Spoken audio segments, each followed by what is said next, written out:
Saudara-saudaraku yang dikasihi dalam Tuhan, kita akan melihat satu murid Tuhan Yesus lagi yang bernama Bartolomeus.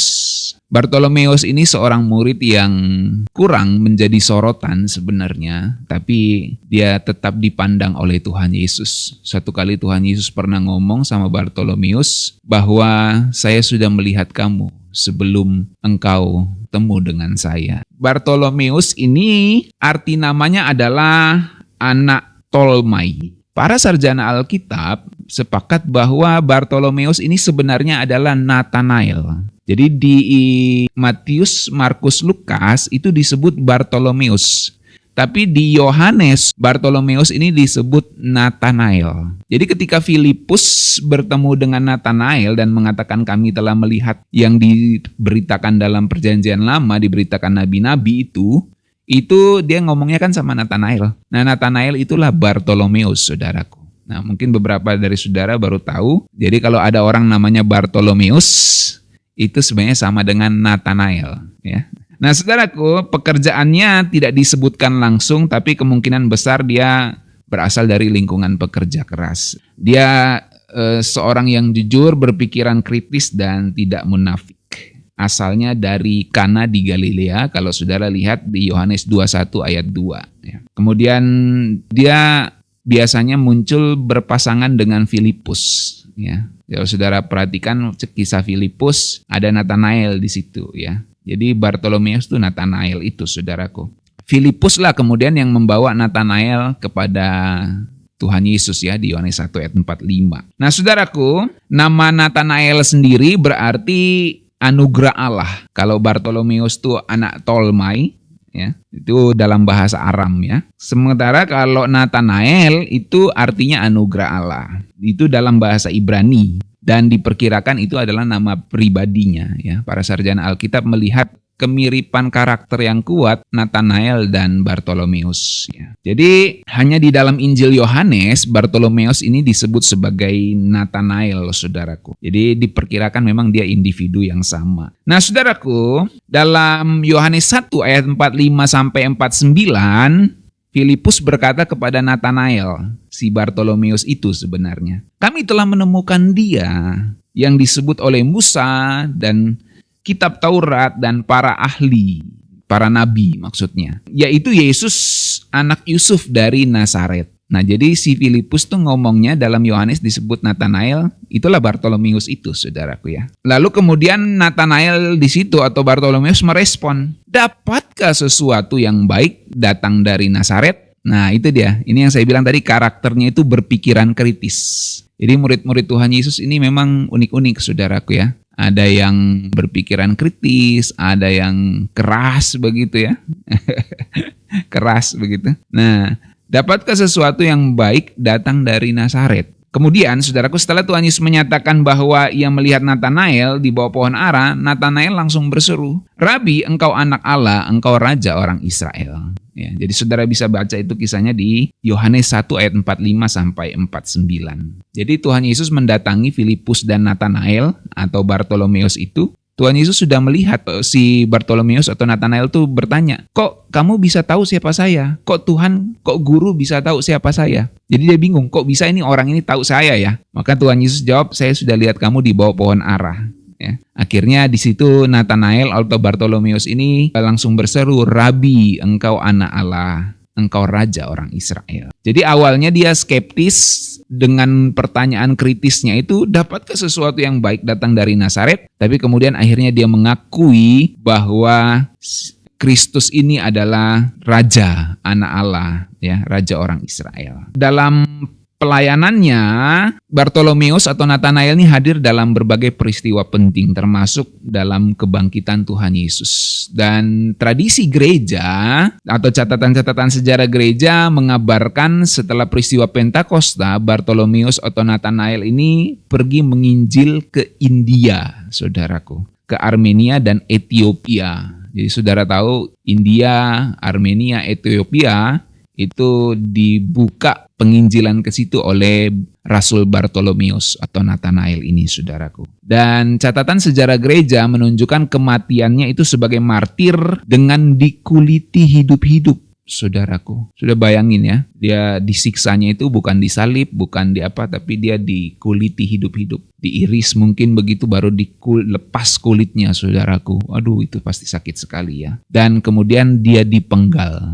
Ya, yang membuat dia mati adalah waktu dia dipenggal, saudaraku. Tapi sebelum dipenggal dia dikuliti hidup-hidup. Itu menurut catatan itu terjadi di Armenia, saudaraku. Dan itu terjadi karena dia mempertahankan berita Injil, mempertahankan imannya kepada Kristus. Apa pelajaran dari Rasul Bartolomeus ini? Yang pertama, iman sejati itu muncul dari kejujuran hati, saudaraku. Waktu Tuhan Yesus menyambut Natanael, Tuhan Yesus berkata, "Lihat, inilah seorang Israel sejati, tidak ada kepalsuan di dalamnya." Natanael atau Bartolomeus bukanlah orang yang sempurna, tapi ia jujur dan otentik, saudaraku. Ya, dia jujur, otentik, dia nggak munafik. Ia seorang yang awalnya skeptis, tapi bukan sinis gitu ya. Dia skeptis artinya kayak meragukan gitu, tapi dia nggak sinis artinya tidak memandang rendah Yesus. Dia hanya bertanya secara skeptis, dapatkah sesuatu yang baik datang dari Nazaret?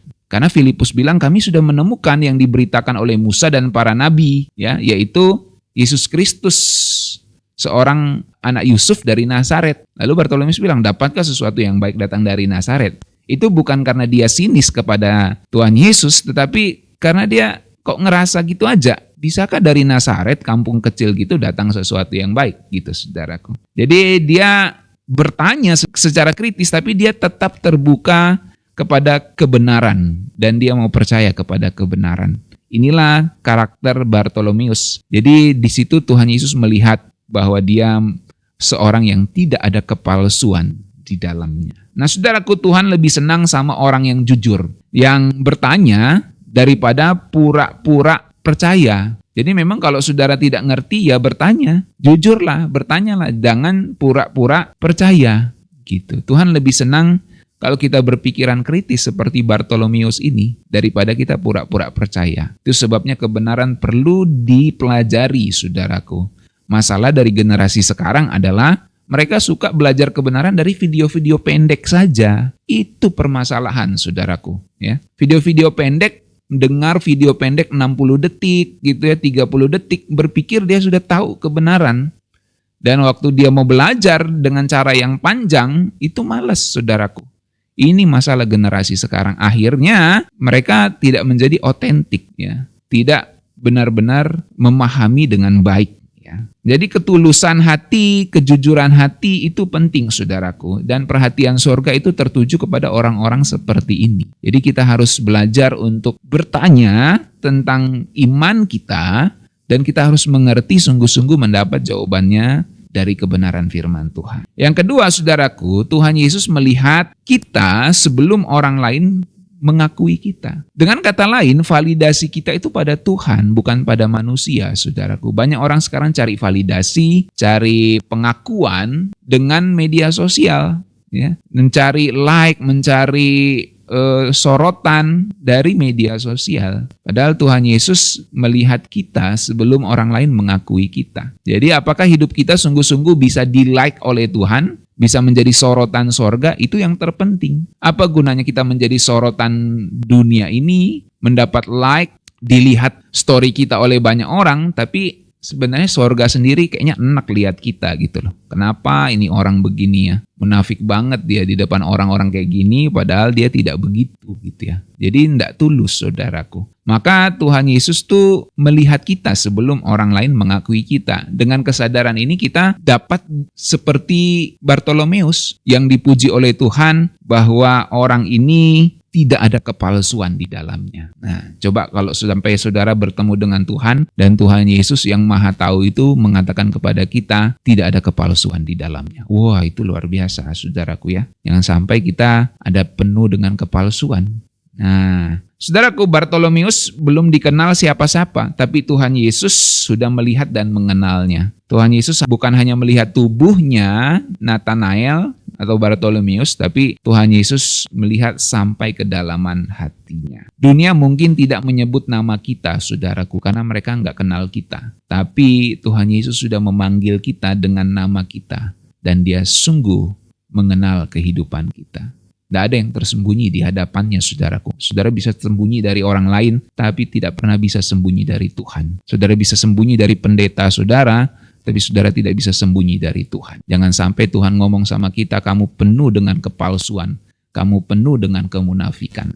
Ya, jangan sampai gitu. Tapi hendaklah kita seperti Rasul Bartolomeus atau Nathanael, yang ketika bertemu dengan Tuhan, Tuhan mengatakan, ini orang luar biasa, tidak ada kepalsuan di dalamnya. Yang ketiga, saudaraku, tidak harus terkenal untuk dipakai Tuhan secara besar. Penginjilan atau berita Injil itu ke India, ke Armenia, itu dibuka oleh Rasul Bartolomeus ini, saudaraku. Jadi tidak perlu kita menjadi terkenal. Bartolomeus itu jarang sekali dibahas kan, saudaraku. Yang dibahas biasanya Simon Petrus, Yohanes gitu toh. Simon Petrus dan Yohanes itu paling sering, saudaraku ya. Sama Thomas karena dia tidak percaya. Itu yang paling sering dibahas, saudaraku. Nah, jadi tidak harus terkenal, saudaraku, untuk bisa dipakai Tuhan secara besar. Bartolomeus bukan tokoh yang populer, tidak ada mujizat besar yang dicatat. Kalau Simon Petrus ada mujizat besarnya, ya. Rasul Paulus mujizat besar juga ada, ya. Sapu tangannya bisa nyembuhin orang. Bartolomeus bukan tokoh populer dan kisah mujizat itu tidak dicatat, ya. Tidak dicatat. Saya percaya dia melakukan banyak mujizat tapi tidak tercatat, saudaraku ya. Dan dia bekerja secara diam-diam. Dia silent, saudara ya. Dia senyap, ya, kayak tentara gitu ya. Tentara itu senyap gitu ya. Kerjanya senyap, nggak ribut-ribut, saudaraku. Kerjanya diam-diam, senyap, tapi pergi membawa Injil ke bangsa-bangsa. Bahkan sampai jadi martir.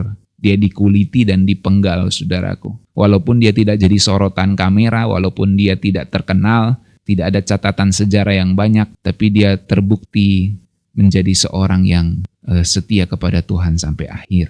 Saudaraku, dunia mungkin akan lupa nama kita.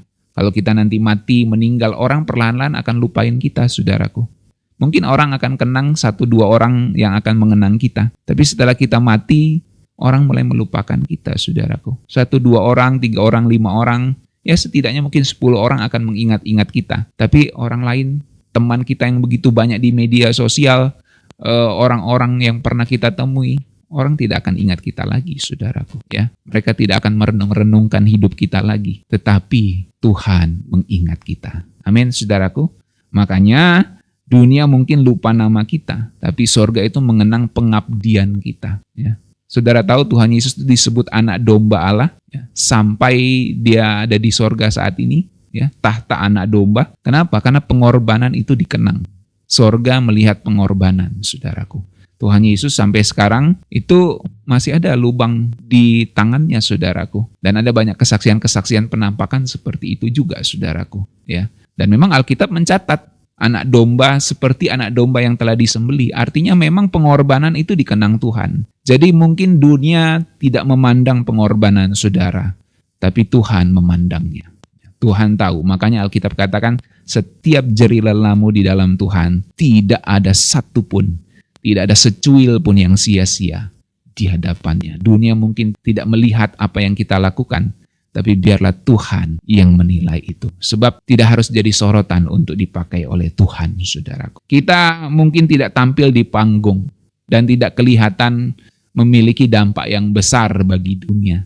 Tapi kalau kita sungguh-sungguh melakukan misi Tuhan dalam hidup kita, Tuhan pandang kita berharga di hadapannya. Demikian pelajaran dari Rasul Bartolomeus yang sering disebut Nathanael itu, saudaraku. Kiranya Tuhan memberkati kita semua. Mari kita berdoa.